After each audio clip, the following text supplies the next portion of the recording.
Many thanks for joining us. This is the news at 7 on NTA International, and we're live in Abuja. I am Ruth Aguele. Let's bring you the headlines. Former Egyptian President Hosni Mubarak dies at 91. President Buhari inaugurates life-changing industrial hub with high job-creating potential. And court sentences former People's Democratic Party spokesman Olisame II to 7 years imprisonment. Right, let's begin with the judiciary. The Federal High Court seat in Abuja has sentenced former spokesman of the People's Democratic Party, Olisame II, to 7 years imprisonment after finding him guilty of stealing government funds. Justice Okon Abang also ordered the winding up of his company, Destra Investments Limited. Let's hear from Olabode Arewa. Delivering judgment, the court held that Olisame II erred when he unlawfully collected 400 million naira from the office of the then National Security Advisor, Colonel Sambuda Securitat, without executing any contract. The court also held that Metu laundered $2 million through his company, Destra Investments Limited. The court accordingly sentenced him to 7 years imprisonment. Also, he is to pay 375 million naira to the coffers of government, while his company would pay 25 million naira fine, in addition to being wound up. The sentences are to all concurrently. We are happy that judgment has been granted and we have been vindicated in our case. This is a good example of a bad judgment. And we have our appeal in our hands. I still have confidence in the law court. And we are heading upstairs to the three wise men to know whether he is right or wrong. Olisame II had argued that the 400 million naira was for certain security services on behalf of former President Goodluck Jonathan. But the court held that there was no documentary evidence to support such claim. The trial had been on since 2015. In Abuja, Olabode Arewa, NTA News.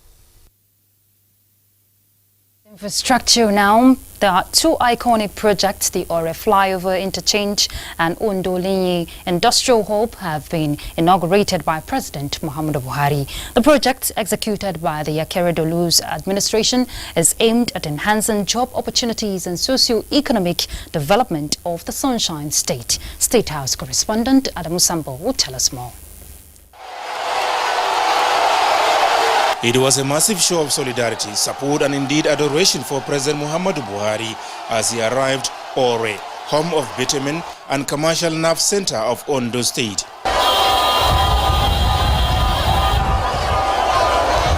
The president is here to inaugurate the iconic flyover interchange along Shagamu-Ore Benin Expressway, otherwise called Redemption Bridge, connecting the southwest and southeastern parts of the country. President Buhari commended Governor Rotimi Akeredolu for executing the project in line with the spirit and drive of his administration, which places great emphasis on the provision of critical infrastructure, especially in the area of transportation. I follow the road and I have seen the problem, and I congratulate the governor for this success story, identifying his strategic position and the investment he has made for Nigerians and I think for himself, because this is a permanent infrastructure. People will remember him for it. Before this redemption bridge, a lot of carnage happened as our people try to traverse from the south to go and do business or for any other thing in the central or not.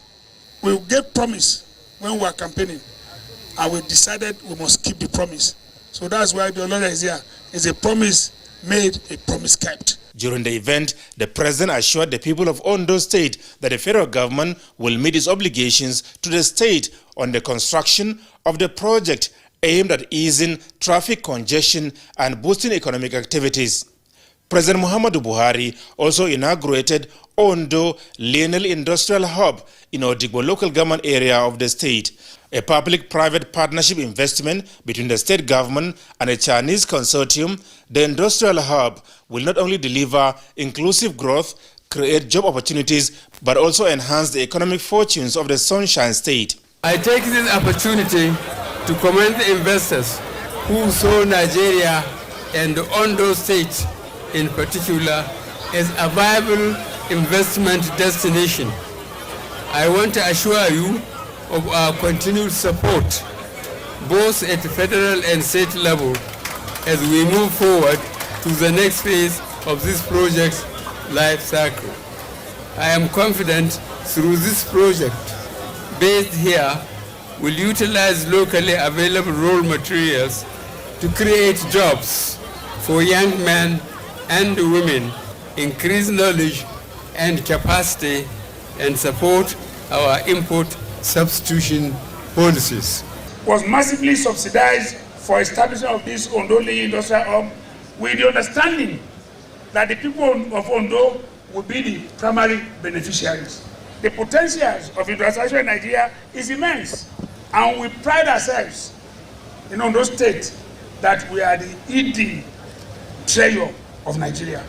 Governor Rotimi Akeredolu, supported in solidarity by his counterparts from Ekiti, Ogun and Edo states, thereafter conducted President Muhammadu Buhari round some selected factories in the industrial hub.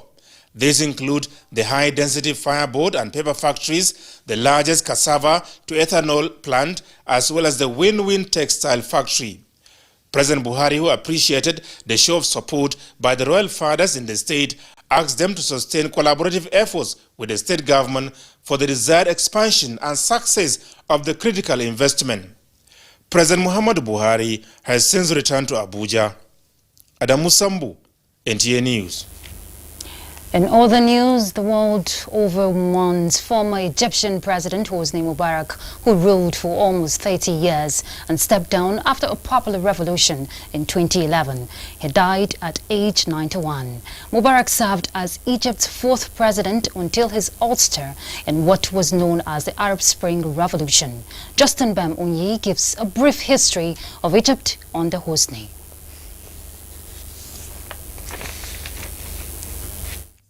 A period of 29 years, beginning with the 1981 assassination of President Anwar Sadat and lasting until the Egyptian Revolution of January 2011, when Mubarak was overthrown in a popular uprising as part of the broader Arab Spring movement.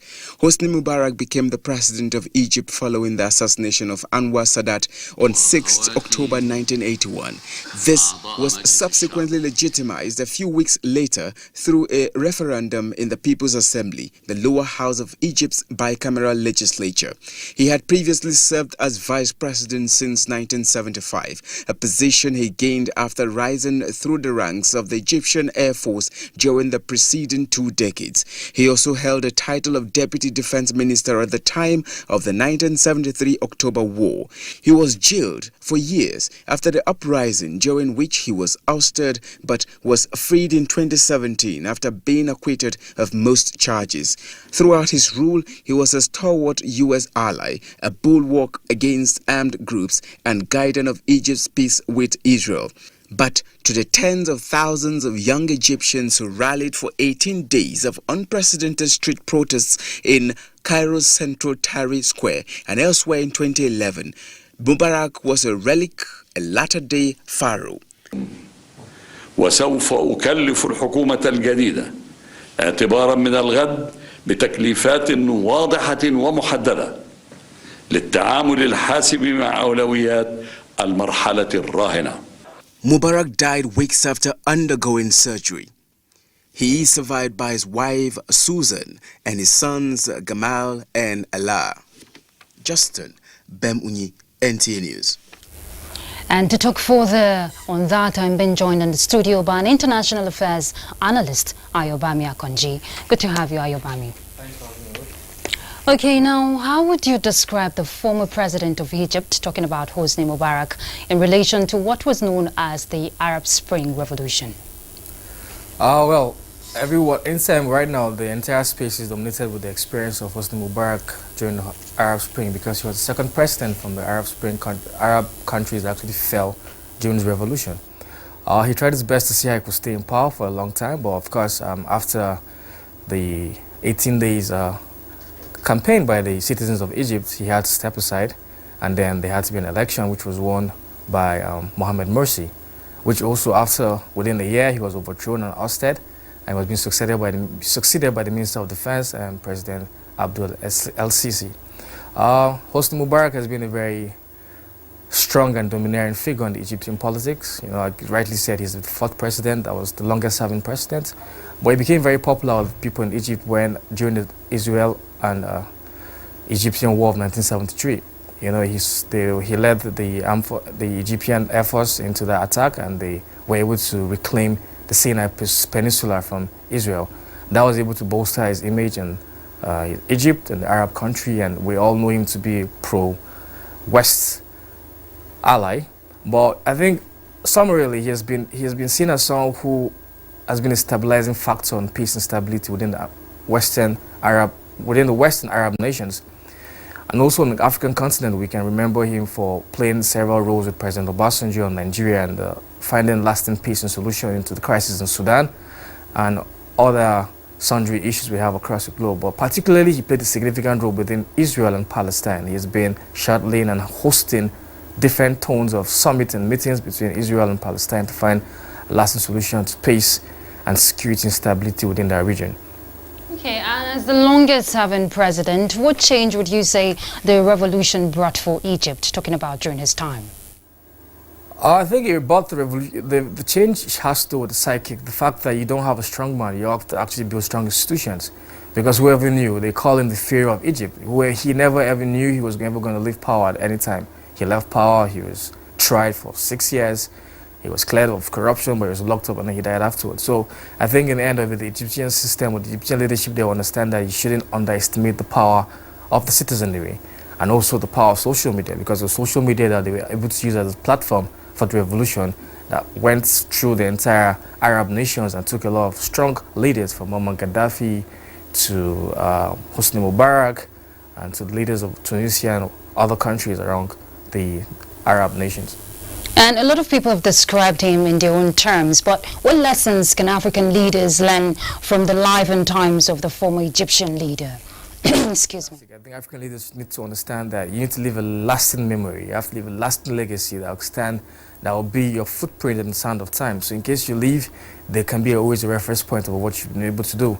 So all those who think they can actually stay and succeed themselves should learn from this. A man who spent 29 years, who grew through the rank, became chief of the Egyptian Air Force, Deputy Minister of Defense, Vice President and President, and now he was ousted and he's late and he's no longer there.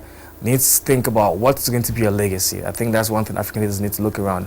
It's not just about domineering the entire state apparatus, but what will be that legacy? Because there will be a day that you have to leave, and the people's will always precede what you stand. So what do you do? What are you going to keep? What's going to be the history? What's going to be written about you for the unborn generations? All right, thank you very much, Ayobami. And it is also believed that history would judge him as a patriot who, lived selflessly during his time. Thank you very much. Ayobami Akonji is an international affairs analyst. And in relation to that, President Muhammadu Buhari condoles with the government and people of Egypt over the passing of former President Hosni Mubarak at 91 on Tuesday. A statement by Garba Shehu, Senior Special Assistant to the President on Media and Publicity, says President Buhari commiserates with family, friends and associates of the former military pilot who ruled the country for more than 29 years, pursuing peace within the country and with neighboring countries. He says late Mubarak left a legacy of stability and loyalty to his country. President Buhari believes Mubarak's sacrifices for his country and the continent will always be remembered. Let's look at other issues concerning roads. Federal roads across the country will henceforth be maintained as and when due, with greater efficiency. This was made known when the House of Representatives Committee on FEMA paid an oversight visit to the agency in Abuja with a commitment to provide more funding. Let's hear from Victor Azu. House committee members on FEMA arrived the agency on oversight, eager to clear their doubts on grey areas regarding federal roads maintenance across the country. As the managing director of FEMA joins them in the room, closely followed by chairman of the committee, Femi Bamishile, he brings them up to speed on some of the handicaps of the agency, chiefly paucity of funds. Out of an overhead budget of 14.984 billion, amount released for 2019 from 2019 overhead budget was 9.572 billion. Amount spent was 9.515 billion, and the balance that was not released from the 2019 overhead budget was 5.411 billion. After an interactive session with the managing director, the members seem to agree that FEMA is in dire need of improved funding if the road network will meet the aspiration of Nigerians. In times past, FEMA gets as little as 29 billion, 21 billion, 30-something billion. There was an additional fund this year when we all went out to cry that the funds coming into FEMA won't do justice to our bad roads, the level the roads are in Nigeria. But it's not just about the funds that are put in FEMA, it's about releases. And that's exactly what we're talking about here. The members then resolved to visit some FEMA projects within the FCT. In Abuja, Victor Azul, NTA News. Let's take a pause for some messages. We'll be back shortly, so stay tuned.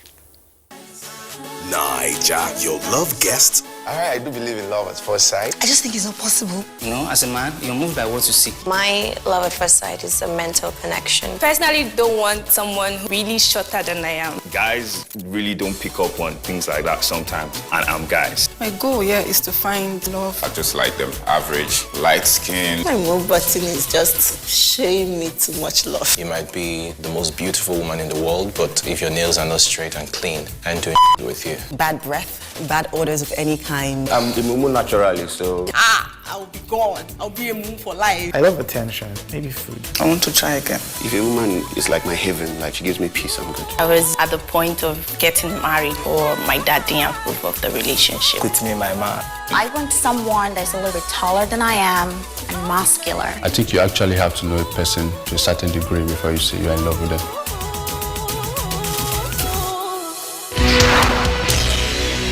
NTA International News.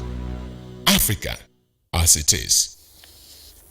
Thank you for staying tuned. The House of Representatives has passed for second reading a bill seeking immunity for presiding officers of legislative houses. The bill, sponsored by Representative Olusegun Odegbumi, calls for alteration of Section 308 of the Constitution to enable extension of immunity to presiding officers of the National and State Assemblies. House members adopted a motion calling the provision of adequate security in Garkida of Adamawa State, which was attacked by Boko Haram insurgents over the weekend, as moved by Representative Yusuf Buba, and the motion from Representative Osai Nicholas on the need to deploy security personnel to areas of Delta State facing herdsmen attacks. The lawmakers also urged federal government to appoint commissioners for the Federal Character Commission for the 36 states and Abuja. Let's talk tourism. Information and Culture Minister Lai Mohammed has reiterated the federal government's commitment to make the creative industry a viable and lucrative sector. The minister stated this while endorsing a planned roadmap for tourism development by the Director General of the Nigerian Tourism Development Corporation in Abuja. Anthony Forson will tell us more. Describing NTDC as a pivot upon which tourism in Nigeria sits, the minister said the creative industry has emerged as the nation's oil of the future, given its enormous potentials and the generation driving it. The truth of the matter is that NTDC is not just the apex organization for tourism, but it's actually at the center of all of these tourist activities. The minister said with Nigeria standing as a nation to be reckoned with in all spheres of the creative industry, it is only natural for the tourism sector to set the tone for investment in line with its visa on arrival policy. Today, our visa on arrival policy has actually opened the tourism industry in a manner that it's never been happened before. To start with, any African today can travel to Nigeria and at the port just apply for his visa. Director General Nigerian Tourism Development Corporation, Folorunso Koka, told the minister that the corporation has consciously studied the operational needs and focus of the industry and discovered that the roadmap is the only way forward. He was, however, quick to solicit for the minister's intervention on a bill yet to be assented to. The beauty about NTDC is whatever the federal government spends money on benefits NTDC. If the Minister for Power builds a new power plant, it's for Nigerians, but it benefits tourists. If there's a new road, it benefits tourists. Anything that is done for the betterment of the life of a Nigerian also affects the lives of the tourists. So all those things are pluses for us in NTDC as well. To this end, the DG said plans are underway to seek funding collaboration with government and non-governmental organizations who will want to be visible on the NTDC platform, given its wide reach out. In Abuja, Anthony Forson, NTA News. In other news, 6,110 Edo state citizens are now beneficiaries of the 900 million naira worth of the federal government empowerment scheme. The program, which was flagged off in Benin City, is to enable those at the grassroots have direct contact with the federal government. Goodluck Enani reports that Edo State is among the 8 states in the country selected. Beneficiaries of the program wait patiently to receive the good news from the president. The program is in 3 categories. First is the special public works that involves 5,000 beneficiaries. 1,069 were empowered with direct cash banking of free interest loan of 10,000 naira each, while the other category were given various equipment as incentives. Thank God I have qualified and I was given this for organizing a machine. I'm so grateful. May God continue to bless our president. I be a trade woman. I want to put on job money trade. Job creation for the President Muhammadu Buhari-led administration is top priority to ensure citizens are self-reliant.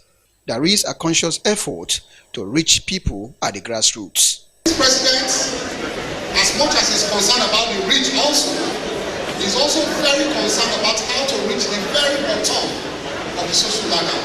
Edo State is one of the 8 states that was singled out for this program in form of pilot schools. What we are bringing to Edo State is about 900 million naira. Governor Godwin Obaseki is elated by the gesture. He assures the presidency of the state government support to make it succeed. This is not a program where you just go and sign at the end of the month and take money. If you don't come to work every day, if you don't do a particular assignment, you will not be paid at the end of the month. So we will supervise it very, very strenuously. The program is to last for 3 months. In Benin, Goodluck Enani, NTA News. And to felicitation, a celebration with a difference as friends and religious leaders rolled out its drums to honor John Cardinal Onaikon at 76. Ikechukwu Ndukwe reports that these celebrations is coming 2 months after the Cardinal bowed out as the Catholic Archbishop of Abuja.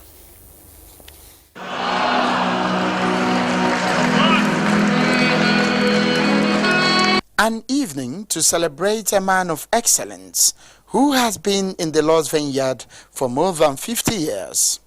Yes, the man of the moment, John Cardinal Onaikon, who turned 76 on the 29th of January this year.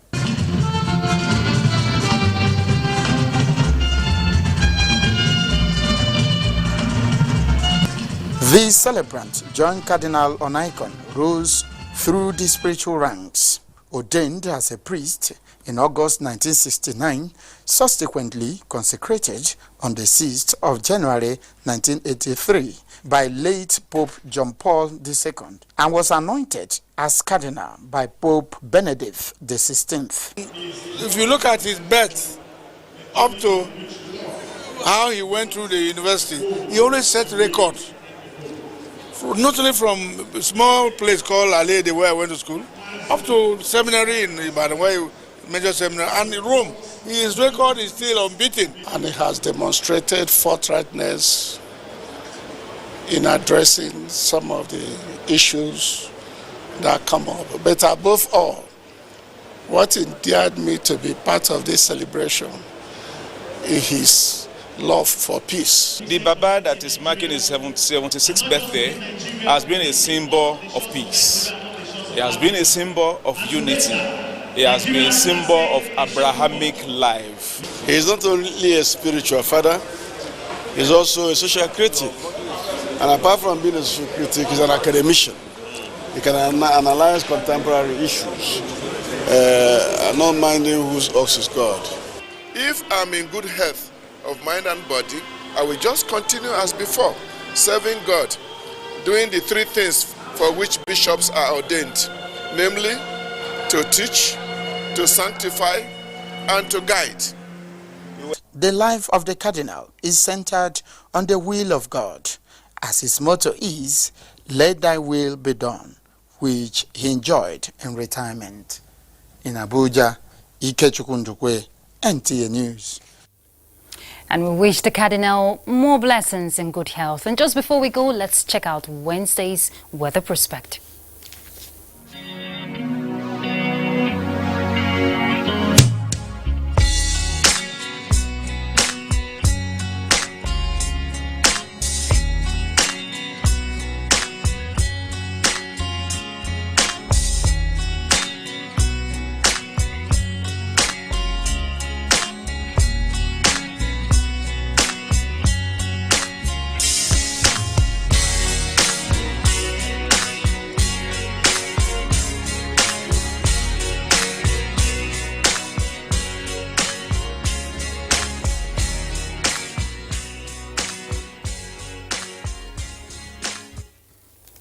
And we're done with the news. Many thanks for your time.